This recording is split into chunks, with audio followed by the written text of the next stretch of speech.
DZXL. Sa inyo na ang mga nagliliyab, nagbabag at nag-aalab na mga kaganapan sa kasulok-sulukan ng Kalakang Maynila sa loob ng ating bansa at saan mang dako ng mundo. Naglalagablog! Katatampukan ng mga pambihirang kaganapan na bumabandera sa mga police blotters, mga kulay dugong pangyayari na nakakagimbang at mga nakakatawang pansin eksena na tiyak na pag-uusapan. Naglalagablog! At narito na ang naglalagablog na mga balita sa DZXL 558. Naglalagablog na mga balita. Diretso sa mga balita pa rin, ako si Buddy Oberas. Adweng Dela Peña. Unahin natin sa Makati City, under control na ngayon yung sunog po dyan sa isang residential area malapit sa Makati Medical Center. Sa ulat sumiklab ang sunog sa may Botanical Garden at dahil sa bilis ng pagkalat ng apoy ay tinas na nga yan sa sunog o yung sunog sa general alarm. Inatasan naman ang makalapit na estasyon ng bomberong tumulong sa pagresponde ng apoy. Patuloy pa rin inaalam ng mga otoridad ang pinagmulan ng sunog. Samantala ay sa Makati, pansamantalang naantalaho yung operasyon naman ng MRT kanina matapos magkaaberya ang isang tren dito sa Guadalupe Station. Ang kay MRT3 General Manager Alvi Tangkol, nakaranaso ang tren ng non-traction o hindi pagkapit ng mga gulong sa riles dahilan upang hindi ho ito umusad. Pasado alas 7:46 ng umaga nang magsakay at magbaba ng mga pasero sa southbound ng Guadalupe Station nang bigla itong hindi nakausad. Nagbalik operasyon din agad ang tren matapos sa mahigit 10 minuto. Dapat na dinala sa pocket track sa Shaw Boulevard ang nagkaaberyang tren para matukoy ang dahilan ng hindi pagkapit ng gulong nito sa riles. Naglalagablog sa 558. Sa Maynila naman, mga kasama ng tagpuan po nakasilid sa sako ang bangkay ng isang lalaki sa may Dubai Street, Baseco Compound, Port Area alas 12 kanina madaling araw. Ayon sa mga residente na pagkamalan nilang kalakal ang nasa lugar at laking gulat na lamang nila na madiskubre yung bangkay pala ang laman. Nakasuot ito ng itim na short pants at light brown na sando kung saan nakaposas pa ang kaliwang kamay niya at may takip na packaging tape ang bibig. Sa investigasyon ho ng mga polis ay posibleng palo daw sa ulo ang kinamatay ng biktima. Saan may mga nakita rin nakabaong pako pa, sus Mariosep, sa ulo nito. Samantala, patuloy na inaalam ng otoridad ang pagkakakilanlan ng biktimang tinatayang nasa 30 hanggang 40 anyos. Naman sa Bataan, lalaki patay sa aksidente sa Bataan. Report si Mike Sigaran ng Alamen Bataan. Mike, iradyo mo. Patay ang isang 33 anyos na welder makaraang sumemplang ang minamaneho nitong motorsiklo sa Roman Highway, Barangay Puting Buhangin, Orion, Bataan. Kinilala ng pulisya ang biktimang si Ryan John Nava, 33 years old, single at residente ng Barangay Biolo, Orion na Bataan. Sa investigasyon ng pulisya, binabagtas ng isang Green Euro motorcycle na walang plate number patungong Balanga City nang mabangga ng isang metal barrier tumila po ng biktima. Patay on the spot ang biktima matapos magtamo ng grabbing head and body injuries. Kasama sa kataan para sa DZXL 558, Mike Sigaral Tatak, RMN. Naglalagablog sa 558. Ito naman pahabol, Caloocan po ito, patay sa 53 anyos na bouncer matapos na barilin sa ulo ng isang barangay chairman. Alas 4 na madaling araw kanina. Dead on the spot ang biktimang si Wilfredo Diwa sa tapat ng bahay niya sa Nadorata Street, 10th Avenue. Sakop yan ng barangay 66. Sa ulat, pinaputukan sa ulo ang biktima ng lasing na kapitan ng ibang barangay na kinilalan si Otelo Ocampo alias Boy ng barangay 136 Bagong Baryo. Sa kuha po ng CCTV at sa salaysay ng mga testigo, may tangan pang bata ang sospek sa kaliwang kamay habang hawak ang baril sa kanan ng paputukan ang biktima sa ulo. Nabatid na sinita kasi ng biktimang kapitan sa panay-panay na pagbusina at pagmaniobra sa sasakyan sa alanganing oras na nabubulahaw po sa mga natutulog na residente. Umalis ang sospek pero pagbalik nito ay may dala nitong baril kung saan agad naman itong tumakas sakay ng isang Toyota Revo. Naglalagablog na mga balita. DZXL Bulat Palaro NBA Update.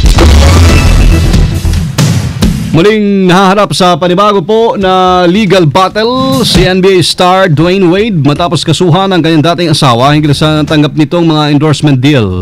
Nabatid na inireklamo ng ex-wife si Wade dahil sa paglabag sa kanilang 2008 agreement kung saan dapat palang ilagay ng manlalaro ang kanyang mga kinikita sa mga endorsements sa isang joint account. Dahil dito'y humihingi ngayon ng $2 million na bayad danyos ang complainant.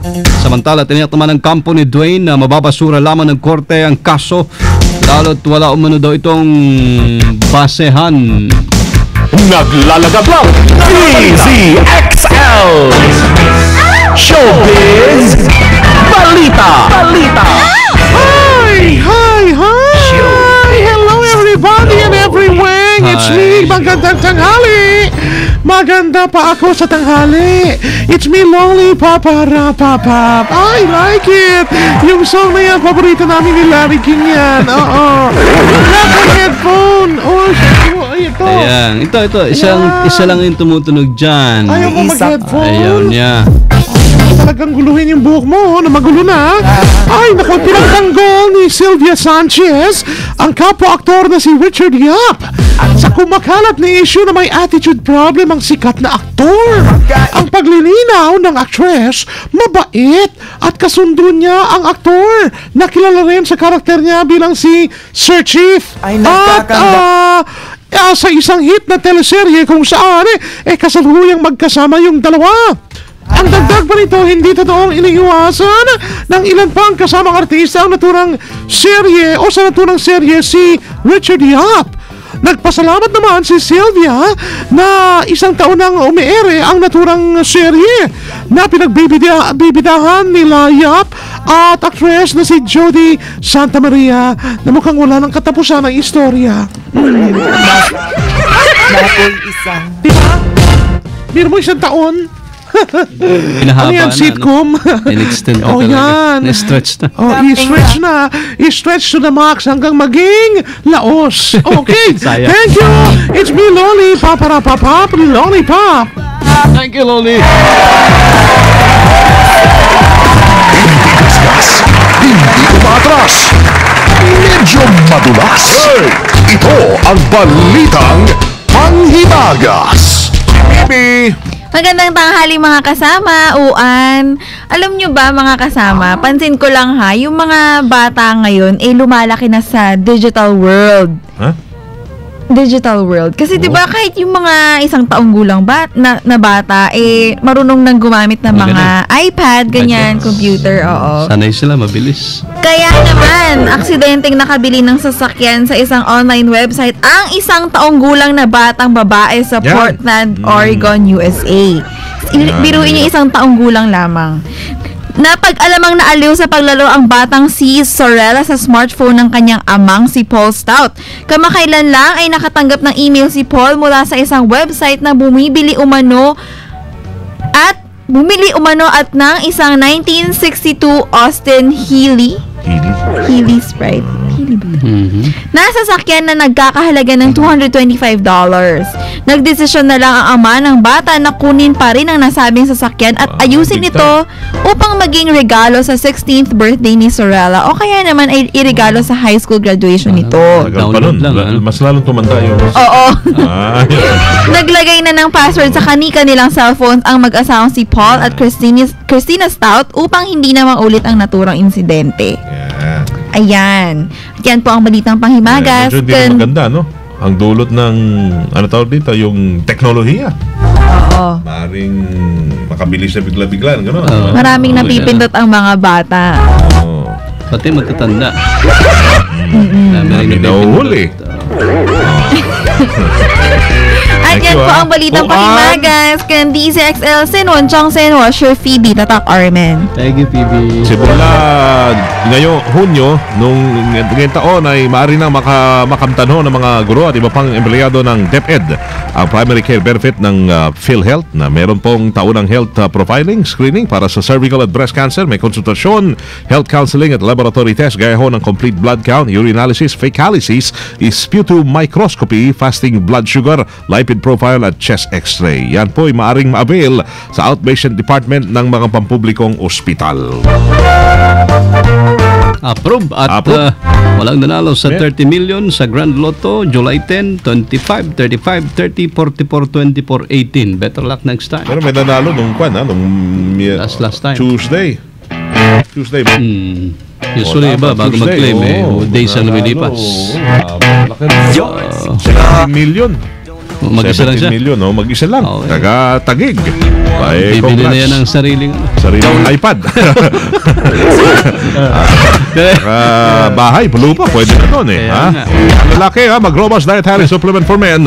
Hotline po 0909-333-3333. Available ho yan sa Mercury, Watsons, Generics Pharmacy, Generica, SM at Rustan's Supermarkets at all leading drugstores and supermarkets nationwide. 8:30 mamayang gabi, Lunas, Kalusugan, 8:30. Thank you. Dire-diretso na po. Naglalagablab na balitang tatak RMN ay yun na pahingan sa DCXL 558.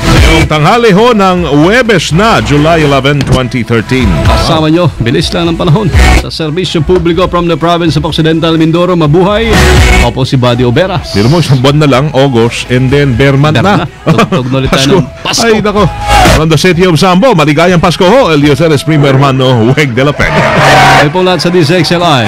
Tatak, RMN. Sumayo ang 15 minutong kalikunan ng mga pinakahuling kaganapan sa Kalakang Maynila, sa ating bansa at saan mang dako ng mundo. Naglalagablab! Dito lamang sa Unang Pihit, DZXL 558, ang bagong kasama mo!